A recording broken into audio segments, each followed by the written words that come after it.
कौन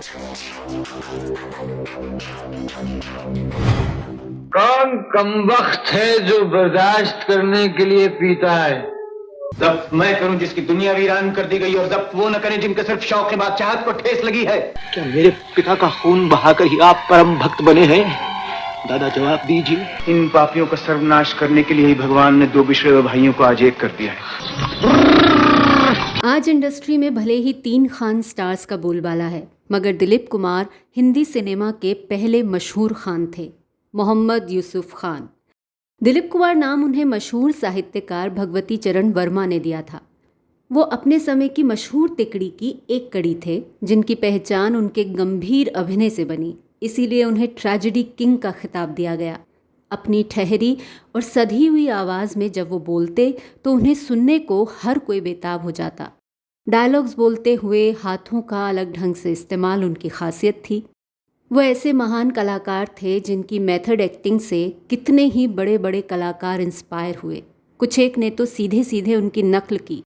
उन्हें भारत का पहला मेथड एक्टर माना जाता है।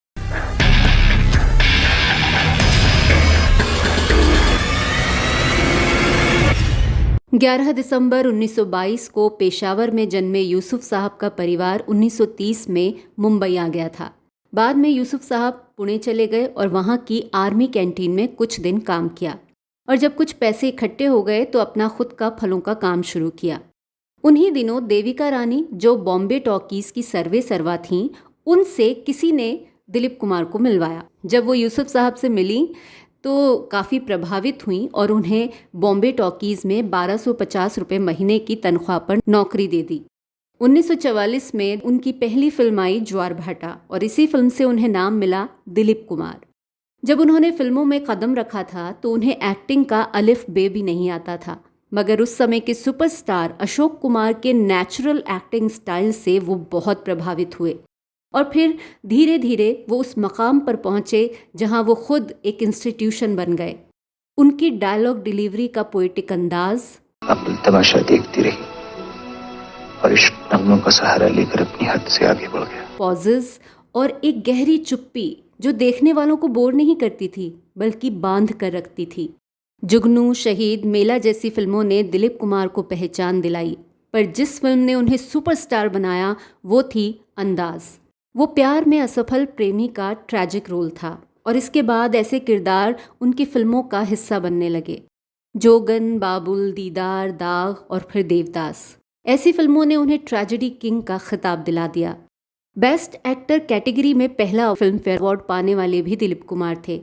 ये अवार्ड उन्हें दाग फिल्म के लिए दिया गया था, लेकिन देवदास वो फिल्म थी जिसमें उन्होंने अपनी सारी क्रिएटिविटी डाल दी थी, और इसके लिए भी उन्हें बेस्ट एक्टर के फिल्म फेयर अवार्ड से नवाजा गया। देवदास की शूटिंग के वक्त एक बार तो ऐसा हुआ कि दिन भर शूट के बाद सभी घर चले गए, लेकिन दिलीप कुमार नहीं गए। वो रात उन्होंने स्टूडियो में जागकर ही गुजारी ताकि अगले दिन जिस सीन की शूटिंग होनी थी उसमें जान पड़ सके। नहीं जानते मैं तुम लोगों से कितनी नफरत करता हूं। लेकिन लगातार ट्रैजिक रोल करते रहने से एक वक्त ऐसा आया जब दिलीप कुमार डिप्रेशन का शिकार हो गए, और तब उनके डॉक्टर ने उन्हें हल्की फुल्की फिल्में करने की सलाह दी। और उसके बाद आई आज़ाद, कोहिनूर, लीडर, राम और श्याम जैसी फिल्में, जिनमें उन्होंने भरपूर कॉमेडी की और वहाँ भी उतने ही कामयाब रहे।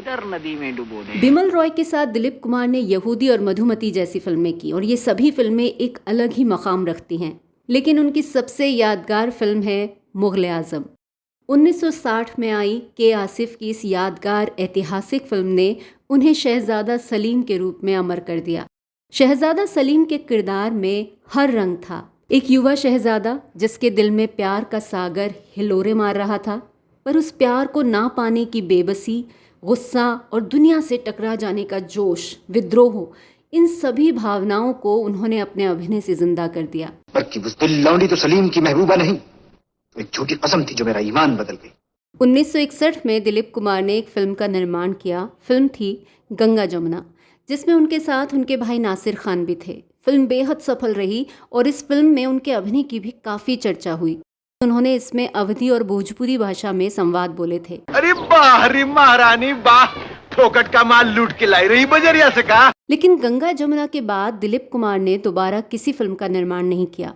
हाँ, एक वक्त में वो कलिंगा नाम की फिल्म का निर्देशन करने वाले थे, पर किन्हीं कारणों से वो फिल्म बन नहीं पाई। 60 के दशक में एक वक्त ऐसा आया जब लोगों ने ये सोचना शुरू कर दिया था कि उनका वक्त चला गया। लेकिन तभी राम और श्याम प्रदर्शित हुई, जो सुपरहिट रही। इस बीच उन्होंने शादी की और कुछ एक फिल्मों के बाद उन्होंने एक ब्रेक लिया और करीब 5 साल बाद क्रांति जैसी सुपरहिट फिल्म से उन्होंने वापसी की। और फिर शक्ति, विधाता, कर्मा और सौदागर जैसी फिल्मों में वो मजबूत चरित्र भूमिकाओं में नजर आए, जहां वो हीरो पर भी भारी पड़े। कल एक पुलिस अफसर की हैसियत से मैं तुम्हारे साथ न कोई रियायत कर सकूंगा न हमदर्दी। 1991 की सौदागर में तो वो और राजकुमार ही छाए रहे।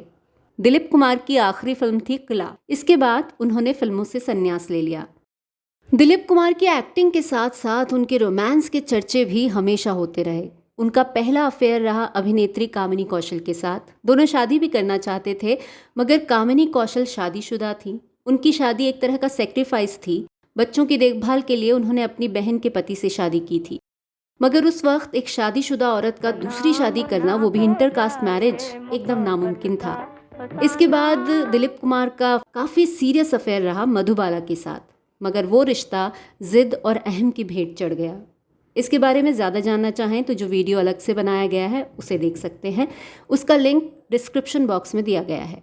मधुबाला के बाद भी उनके रोमांस के चर्चे होते रहे, मगर उसी दौर में अपने से आधी उम्र की अभिनेत्री सायरा बानो से शादी करके उन्होंने सबको हैरत में डाल दिया। बहुत सी बातें बनी, चर्चा हुई, पर सायरा बानो उनके लिए सही जीवन साथी साबित हुई। दिलीप कुमार और सायरा बानो की शादी इंडस्ट्री की सबसे कामयाब शादी मानी जाती है। शादी के बाद दोनों गोपी, सगीना, बैराग जैसी फिल्मों में एक साथ नजर आए। लेकिन इस शादी को भी तब ग्रहण लगा जब 1982 में अस्मा नाम की महिला और दिलीप कुमार की शादी की खबरें हेडलाइंस बनी। कहते हैं कि कोई औलाद ना होने की वजह से उन्होंने ये शादी की थी, मगर बाद में उनके डिवोर्स की खबर भी आई। वैसे भी एक पत्नी के रूप में हमेशा सायरा बानो ही दिलीप कुमार के साथ खड़ी नजर आईं। दिलीप कुमार ऐसे अभिनेता थे जिन्होंने सर्वश्रेष्ठ अभिनेता का फिल्म फेयर पुरस्कार 8 बार जीता। आज़ाद, देवदास और नया दौर के लिए तो लगातार 3 बार जीतकर हैट्रिक बनाई। फिल्म फेयर के अलावा भी उन्होंने ढेरों पुरस्कार पाए, पद्म भूषण, पद्म विभूषण, दादा साहब फाल्के अवार्ड, और 1998 में उन्हें मिला पाकिस्तान का सर्वोच्च नागरिक पुरस्कार निशाने पाकिस्तान। हालांकि ये पुरस्कार काफ़ी विवादित रहा, लेकिन दिलीप साहब ने पूरी गरिमा के साथ इस विवाद का सामना किया। उन्हें कई बार इंटरनेशनल फिल्म्स में काम करने का प्रस्ताव मिला, पर उन्होंने उसे स्वीकार नहीं किया। लेकिन हाँ, उन्होंने कुछ बांग्ला फिल्मों में काम किया था। उन्हीं में से एक थी सगीना महतो, जिसमें बंगाली संवाद ठीक से बोलने के लिए उन्होंने एक सीन की डबिंग 19 बार की थी। दिलीप कुमार सिर्फ एक एक्टर नहीं थे, इंस्टीट्यूशन थे। उन्होंने अपने पूरे करियर में सिर्फ 62 फिल्मों में काम किया, मगर उनका कद इतना ऊंचा है कि उसे नंबर्स में काउंट करना सरासर बेमानी होगा। दिलीप कुमार एक ऐसे कलाकार थे जिन्होंने अपनी बाद की पीढ़ी, उसके बाद की पीढ़ी और आने वाली हर पीढ़ी पर अपनी गहरी छाप छोड़ी है। उनके जाने से सिनेमा का एक पूरा युग समाप्त हो गया है।